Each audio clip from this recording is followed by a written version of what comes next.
Have you ever wanted to share Jesus with your neighbor, with a friend, but didn't know what to say? Or were you afraid that maybe you wouldn't have the right answers and so you just didn't say anything? Well, let's talk about that.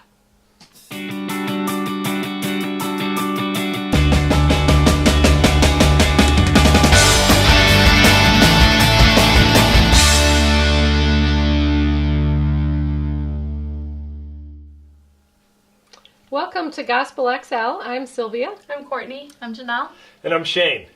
And hey, we are here. We gather every Friday night to share with you some of the things that we're learning in our spiritual community and how that impacts the bigger gospel and how it impacts our lives and our everyday life together in community. So we're glad that you've joined us here. This is a Facebook Live event because we would love to have your interaction. Now, we're a little more than we typically have been in numbers.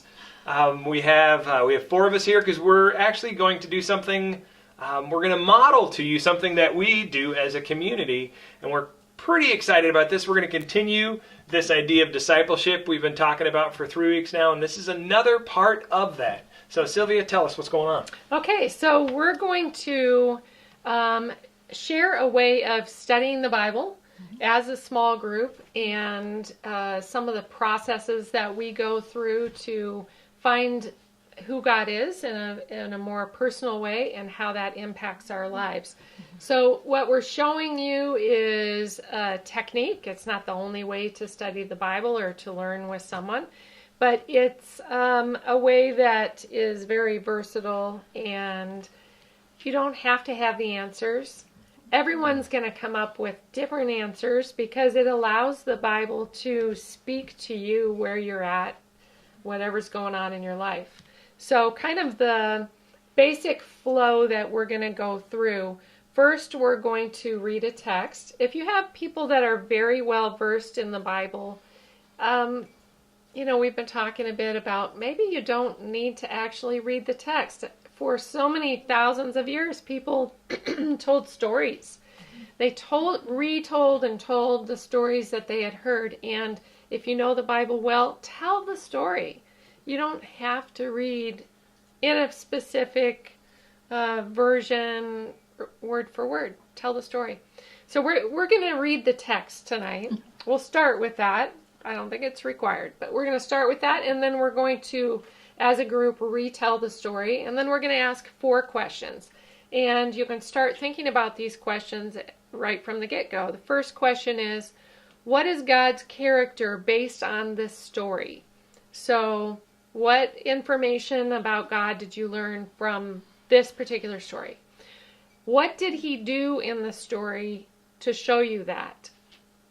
We're actually going to be studying out of the New Testament, so we are taking the Bible for its word when it says that Jesus is the best example of who God is the best revelation of who God is. So we know God's character based on what Jesus does and how Jesus acts. So it's really, what did Jesus do in the story to show us what God's character is like? Then the next question is, what is my identity in light of that? Who am I in light of that? So if this God is my God, then what is true about me? That doesn't say, who am I in this story that we just read? Which character am I? Completely different question. It's a bigger question. Yep. And then the last question is, now how do I get to live in light of who I am? In light of my identity in what we just learned, how does that change my everyday life? How does that change how I live, how I think, how I act? Just, it really can be very broad. So, as I said, it's going to be different for everyone. Yeah. And, if you're not really interested in, hey, I don't need another way to study the Bible, I just ask that you'd stick with us through this, because actually, we're going to show you how this can apply into a bigger aspect, but we're using this context, this setting, to go through so you get an idea of how this can work. But please bear with us for just a little bit as we do use this as a method of Bible study. So, okay, so if you're ready, Are you guys ready? I'm Okay, ready. so here we go. We're gonna just take a quick portion of a story in Mark chapter 5, and I'll read it first so everyone becomes familiar with the story. Mark chapter 5, starting in verse 21, going to verse 34. So here's what it says. When Jesus had again crossed over by boat to the other side of the lake, a large crowd gathered around him while he was there by the lake. And then one of the synagogue rulers, named Jairus, came there. Seeing Jesus, he fell at his feet, and he pled earnestly with him, My little daughter is dying. Please come and put your hands on her, so that she will be healed and live. And Jesus went with him. Now a large crowd followed him, pressed around him, and a woman was there who had been subject to bleeding for 12 years. She had suffered a great deal under the care of many doctors, and had spent all she had, and yet instead of getting better, she got worse. When she heard about Jesus, she came up behind him in the crowd, and she touched his cloak. Because, she thought, if I just touch his clothes, I will be healed. Immediately, her bleeding stopped, and she felt in her body that she was freed from her suffering. At once, Jesus realized that power had gone out from him, and he turned around in the crowd and he asked, Who touched my clothes? You see the people crowded against you, his disciples answered, and yet you can ask who touched my clothes? But Jesus kept looking around to see who had done it. Then the woman, knowing what had happened to her, came and fell at his feet, and trembling with fear, told him the whole truth.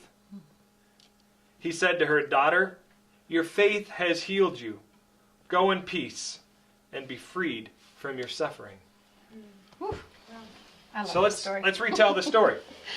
All right, I like Mark. Mark and Luke are like, let's get to the nitty gritty. I'm going to give you bare bones. Here we go. And I love how he dives in. And the first sentence is, after Jesus crossed over the boat, a large crowd met him on the seaside. Okay, where did he come from the boat? I like to look at these stories and think about, okay, well, what happened before and what happened after? Because I think it's important to know context. You know, this is early on in Jesus' ministry. Sure. And right before this, he had been out in the boat, calmed the storm. So this big, huge high, and his disciples are like in awe of him. And he's just starting to come into his own with his disciples. Mm-hmm. Right after that, they land right after that. And who meets him? The crazy guy in the grave. And you can go read that Crazy, story. naked, dirty Crazy, guy. naked, dirty guy yelling Yep. at him. And he restores his faith and sends the pigs over the cliff. And the townspeople are like, bye. So he gets in the boat from these huge highs, and he goes across, and this story happens. And after this, you see him, depending on which one you do, Luke and Mark go in two different directions. But after this, these crises happen. He's not welcomed in his own town, and John beheaded. So I think it's important to know where, in context of Jesus' story, this is at. Sure. Mm-hmm. So, but yeah. Sure. So the immediate context that you just mentioned, he's coming back from, as you mentioned before, the dregs of society. Mm-hmm. He just left the dregs of society, those that are on the outskirts that everyone else has pushed aside. He's coming back, and he gets met by, the synagogue leader, the ruler, who would have been like the town mayor or the governor. Like, this guy had clout. This was the guy that when people would walk to him, in their direction, when he would walk in their direction, they'd move out of the way. Mm-hmm. So it's a kind of a, if we're just reading this for information, we don't see the juxtaposition that's going on right here with this. Yeah. As he comes, but then again, at the same time that he's having this juxtaposition, at the same time he's having this, mayor, basically this highfalutin guy come to him, another person from the dregs is hiding out in the shadows. Yeah, and it doesn't sound like they were really making way for Jesus. No, the They crowd, the crowd were pressed pushing in. around on him. Yeah. Yeah. So, maybe he wasn't even seen by the crowd in the same way that they saw the mayor. Yeah. So like I imagine this story like Jesus is in a pod of disciples, right? Like you got all of these guys who this is their rabbi, this is their master, Yeah, right? protecting him, This yeah. is their leader, so they're all like, I don't know, like what are the disciples thinking as they're going through this? Are they like, I'm with Jesus, you know? They're like holding on to him so they can have that sense of like notoriety. Oh man, he must be with Jesus. Look, he can touch him. Or are they like, we must come through, and like trying to bowl their way through. I mean, it's just an interesting picture of everyone crowding around. It sounds very busy. Yeah, Yeah. this is not a, you know, everyone in their Sunday everybody best down. and, you know, nice and calm and quiet. This sounds fairly chaotic. Mm-hmm. And then you have this one woman. Yeah. And who has really been an outcast of society. Because at this time, like, if she was bleeding, she really couldn't have anything to do with society whatsoever. No. And we forget how modern medicine and us here in the United States are so privileged as women that we have things that we can still be productive members of society during that time of the month. But she's out for 12 years. This is the time of the years. Yeah. Like, Like this isn't even the time of the 12 month. It's time of the 12 years. years. This, I think you need to take that a step farther because you're right. You bring out a really good point. It wasn't just society. I mean, she couldn't touch anything in her house. Right, She was couldn't touch gone. her kids. She couldn't go to church. She couldn't go to church. She Yeah. couldn't be a part of the community in any way, shape, or form. And I think that's important to know that she was that She was outcast. isolated. So That she's isolated. completely outcast, like in a way that we can't even imagine. No. It's so difficult to even imagine how completely isolating and lonely that would feel. Yeah. And yet she hears of this guy Jesus, this powerful guy, and she's willing to risk it all to venture out amongst this bustling herd of people for just a little hope. Like, she has to be almost at the end of her hope. Well, she's at the end of her money. Well, And she got the end of her Yeah. money, the end of Yeah. her hope. Like, Tried everything that was around, there's but nothing left. got nothing. Okay, so I'm gonna go off of what Courtney said. This little bit of hope. I mean, she reaches out. So I'm sorry. She reaches out to his robe. I'm sorry. I got nothing. Why the robe? Why is there Is something? that I'm what missing? you would do? Not really what I would do. Look, Can I there's touch you? there's a physician who gonna might be able to help me. I'm just gonna touch him. So is there something I'm missing here? Because I honestly. Oh, you're looking at his face.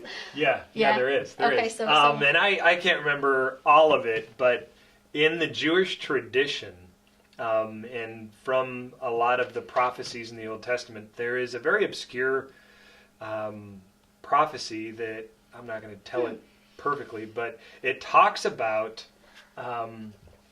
when the Messiah comes, there'll be healing in his wings.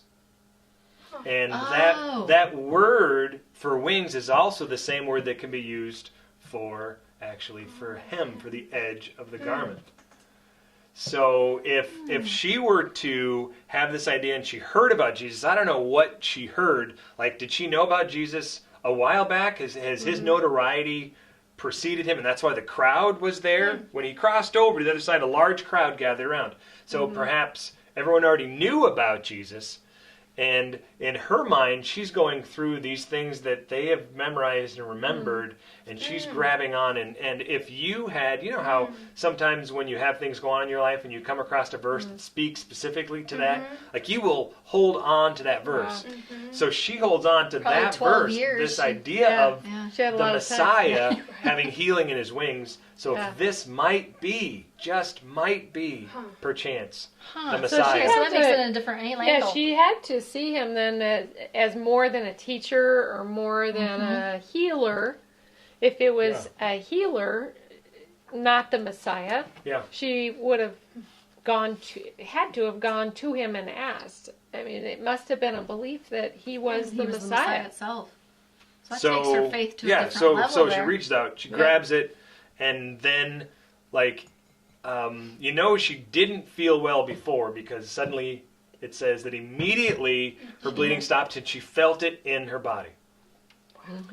So like she's like, I don't even know what that would be like, but to have maybe like sometimes when I go for a chiropractic visit, I have something pinched, and then you all can of a feel sudden it it's not- pop, yeah, and you can go, Ah, yes. I feel it in my bones, literally. Yes. And at the same time, Jesus stops Yeah. and starts the Yeah. inquiry.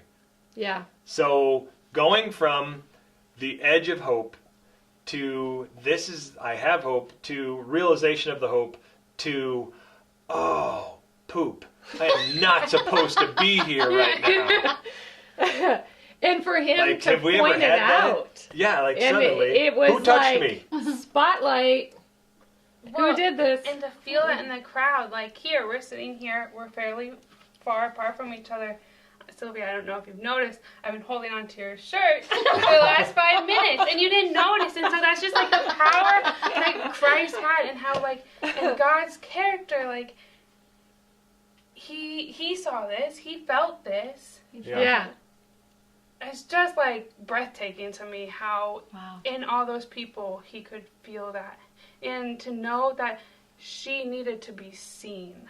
Yeah. Like it wasn't just like who Oh, touched so this. that's where you're going with it. It's- You're Oh. going, She needed to be seen. Going Yeah. back to that isolation that she's Yeah. feeling. Mm. Like when you are feeling sad or there's something deeper going on, and yet you can kind of go through life without people necessarily knowing how deep it is.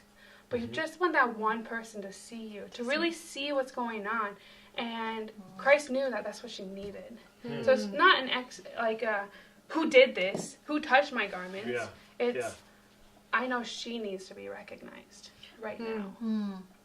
And that is such a powerful view of who God is to me. That's very Yeah. powerful. And knowing, if that's what he was thinking, I mean, he does this several times. You can read in the stories where he stops and kind of like the whole flow where they were going, he suddenly stops and they're like, no, why can you say, how can you ask, who touched me? Just keep going. We don't need to Right. stop. We don't need to point this out.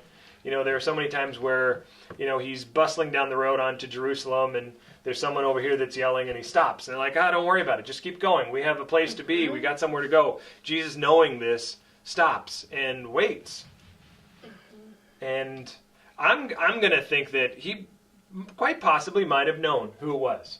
Yeah. Oh. And he might have been waiting for her to, to come out, to make that first step, to really engage in that relationship. And so Yeah. looking around, Yeah. seeing that she can't get out of this, I love this part, that looking around, seeing she can't get out of it, she tells, and I like the word story. She tells her She whole tells a story.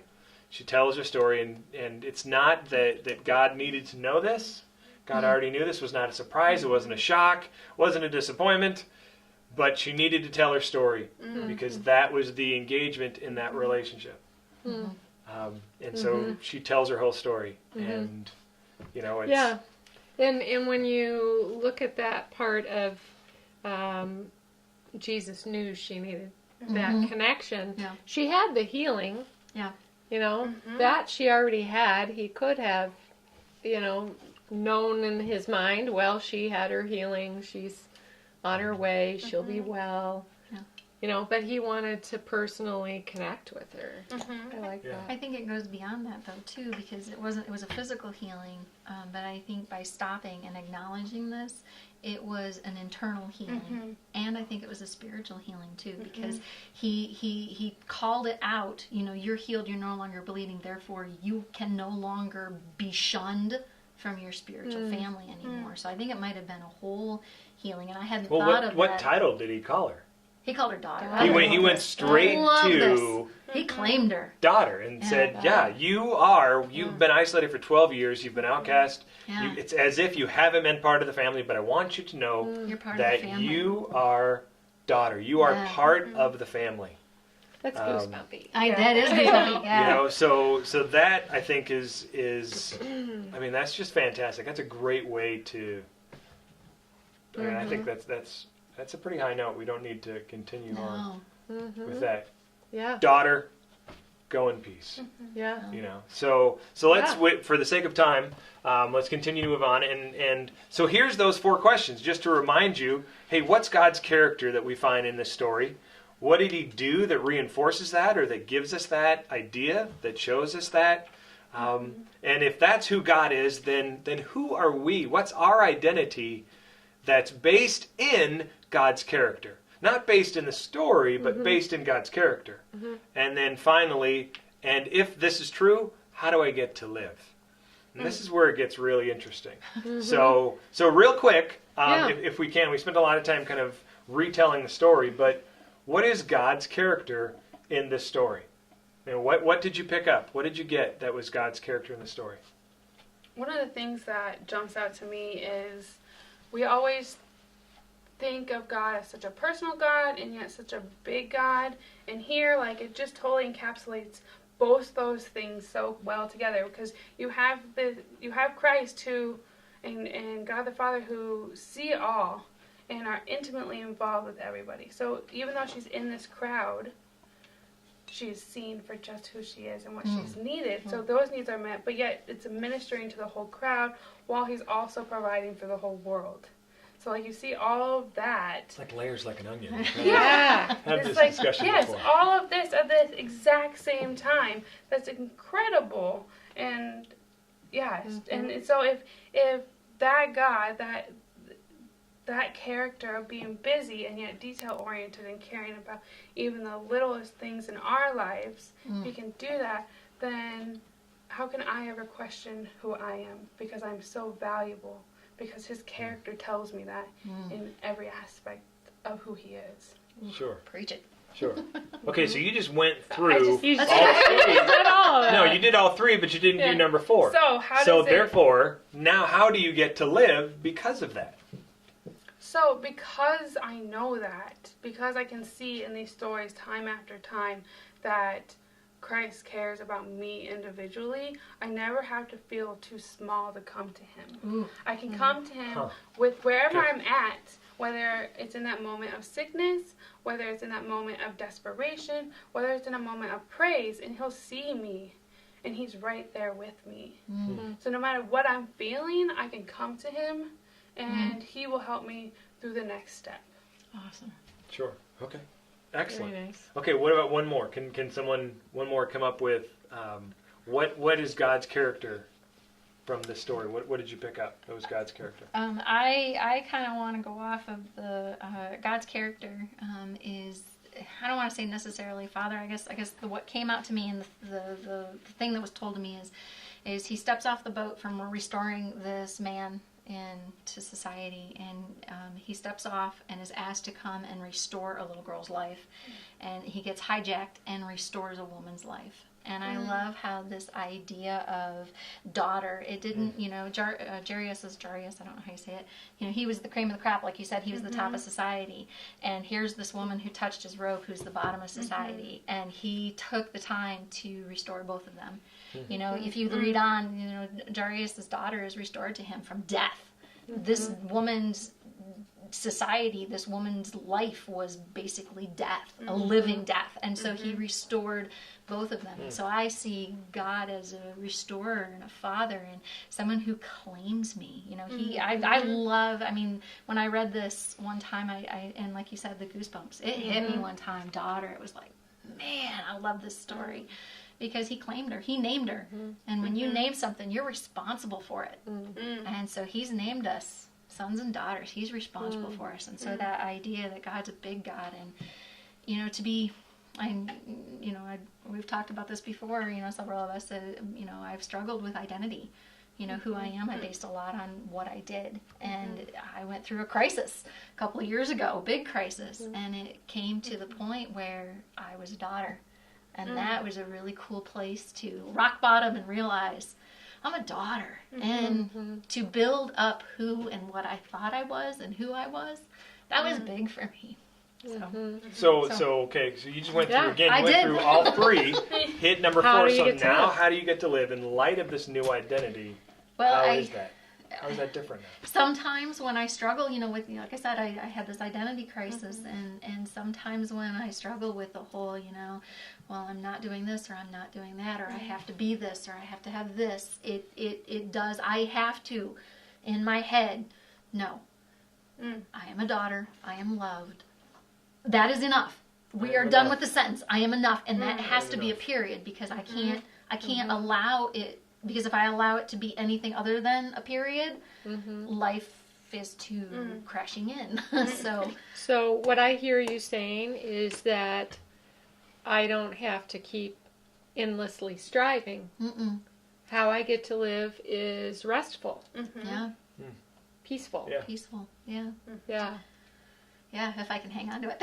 And But that's I why have to keep telling myself, yeah, I know. Yeah. gather together and we say it again and again and again, and we look at it through so many different ways because each one of us has that same Yeah. brain struggle. Yep. It's, trusting Jesus and living in faith is a process and is a journey, and it's not that you learn it and you walk away and you're done. Because it's not about just, okay, It's not- if it here's was a statement right, if that it I can was- just, check off Yes. or attest to. That it's not about that. Belief is about what's going on in your heart, not just about Right. what you know in your head. I may know all of these things, But to believe it but and still, I mean, Yeah. it's still rough. So we need that, and we've been talking about discipleship happening in community. That's one of the things that we Yes. mentioned. One of the first things we mentioned, discipleship happens in community because we are helping each other move from unbelief to belief in every area of our life. There's a lot of areas in our lives. Some of the things we don't even know of the unbelief that's lurking Right. there until we have a relationship with someone that they can say, hey, what are you believing about God right now? What are you not believing about God right now? Or just seeing it in the other person's life and going, yeah. oh wow, they respond differently than I do in that situation. Yep. I'm missing something. Yeah. Or to have the intimacy to say, hey, this happened. Yeah. I don't know what to do with it. I don't know what to do with it. It There doesn't seem quite right. Yeah.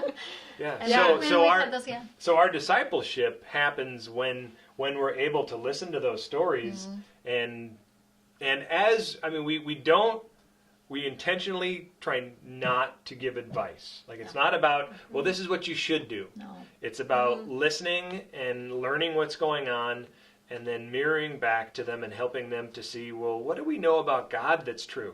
See, this isn't about us being the hero of the story. This is always about God being the hero of the story. Because if anything else other than God is hero of the story, then it's going to be a weak story and it's not going to hold up. If Jesus is hero of every story that we have, and if we can find a way to say, well, what do we know about God? Therefore, what can I know about me because of what I know about God? Then that gives us two legs to stand on, a very firm foundation, even when we feel like, I really got nothing but this is who God says I am. I'm going to try to believe that. Let's start there. Please remind me. Write it on my wall if I need to. I am enough. Leave it at that. Literally, it's written on our wall. It is written on our wall. Okay, so let's talk about the so what of this. These 4 questions. What is God's character? Is kind of the shortened version. What is God's character? How do we know that this is God's character? What has He done to show it? What, in light of that, who am I, and how do I get to live now?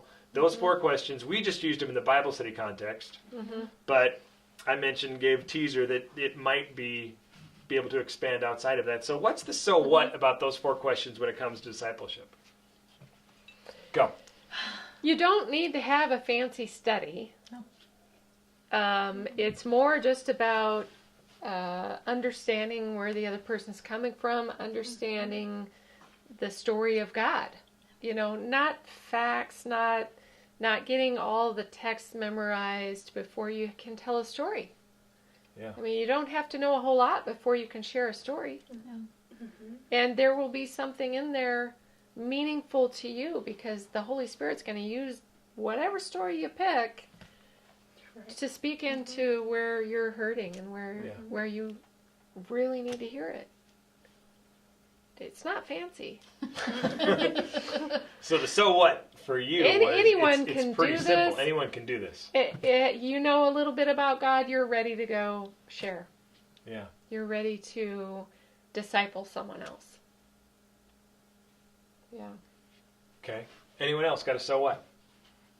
I think you begin thinking like this. Like, it might be kind of formalized at first. Like, I have this first question. Let me see how I see God's character. what does it show me about who he is? How do I apply it to my life? And it's kind of a formalized process. Yeah. But then the more you do it, the more you start thinking about it in your studies or your conversations. Like, how am I portraying God in this conversation that I'm having with a friend? Or what through this interaction with my group is communicating to me a new side of God's character. Like, you just begin to see it more and more the more you become aware of it, without like intentionally necessarily even thinking about it. And you can even think backwards. Right. Yeah. You go, how am I living? Oh, that's completely different than how I was living 6 months ago. And I didn't even notice it. But it's so much better. It's so much fuller. Or, yeah, I'm struggling still with the exact same thing. Yeah. But I'm thinking about it in a different way. And I can go and I can ask God in those moments of struggle, like, God, I don't even know what to pray for right now. Just be here. Like, change my desires. Like, I don't know what to pray. Yeah. And that's living different than where I was 6 months or a year ago. Yeah. I think the other so what, when I was thinking about what we were going to talk about tonight, I was thinking, man, you could take that to go look at a sunflower. You know, if you believe God created the I'm getting all sunflower. nature granola. I know. Oh, my word. But you look at that sunflower and you look at I'm going to look at an engine, okay? Let's look at a motorcycle. What do I see God's character in a motorcycle? Not a sunflower. but just the things that you can look at in nature and garage. what's the God that made that? You know, what's he like? Yeah. What's his character? Yeah. It doesn't have to be So, JV. yeah. So I'm gonna kind of Wrap it up. I'm gonna wrap it up, but there was a better word that suddenly left me. Oh, sorry. Solidify some of the things There that we have go. been said. I don't know if that's a better word or not. These 4 questions can actually be life questions. They can be things that help us to engage in the gospel. And that's what this is about. This is about God's story. How can this story that we read and that I believe has continued into our times, how can this story impact? What's so great about this story? Well, if I can look at my life and start asking questions like, hey, what is God's character? First of all, I need to understand what's God's character. Or at least grab something from that. And sometimes, like you said, we can go backwards. So if I'm struggling with something, how am I living right now? Okay, well, this is how I'm living, and I don't really like it. I'm struggling with this. I have fear. I have anxiety, whatever it is. Well, if that's the way it is, then where do I see my identity? Well, I see my identity as one who strives and doesn't quite have it and needs to do better. Well, really? What's your picture of God? Well, it's a very demanding picture of God. Well, where do you get that? Well, okay, actually, that's all not true. So then I can go the other way. Yeah. And maybe we should do that. I don't know how you feel about doing that exercise. We can do that exercise and kind of formalize whatever. We're going to do that and kind of show you that part. But anyways, these 4 questions can be something you can ask yourself, can be a way to study the Bible, or just a way to just engage with life in this bigger gospel, in this bigger good news of God literally and fantastically being involved, weaving his way into all of our stories. What is his character, and how does that impact me? How does that let me, how do I get to live because of that? I get to live differently. And that's what's going to draw people into Jesus. So, hey, that's... Including ourselves. Yeah. Not just those people that you think, well, they need saving. It's how we grow. No, yeah, I don't want to... I'm going to be honest. I do most of the sharing that I do because I need to retell that story, and I love that. I'm beginning to fall in love with that story so much that I just want to say, hey, here's God's character, and this is why we know it is, and this is who he says you are, and so therefore here's how you get to live. This is how you get to make a difference, and how it makes a difference on you. Yeah. So, okay. Did we have any Nice. questions? I'm sorry, I didn't even ask this time because we it was a little got all different caught format. up, didn't we? No questions? Hey, if you have some, you can still put them, even if you're watching this later, you can put them in the comments section below. Did you have anything to add up, or am I going to wrap up? We're good. Okay. Wrap up. So, just wanted to make sure. So, yeah, you feel free to add anything. Throw us some questions or ideas. We'll try to respond to those. If this has been beneficial, or even if it hasn't, I don't care. Share it, okay? Put this on your page. Put it, whatever. Share with someone you think who might benefit from this. And like our page, our Facebook page, Gospel XL, so that you can know when we have anything new coming up. We'll be live again. We'll be live again starting Next Friday. 7 o'clock Friday Central. Love to see you there. Bye for now. Thanks, ladies.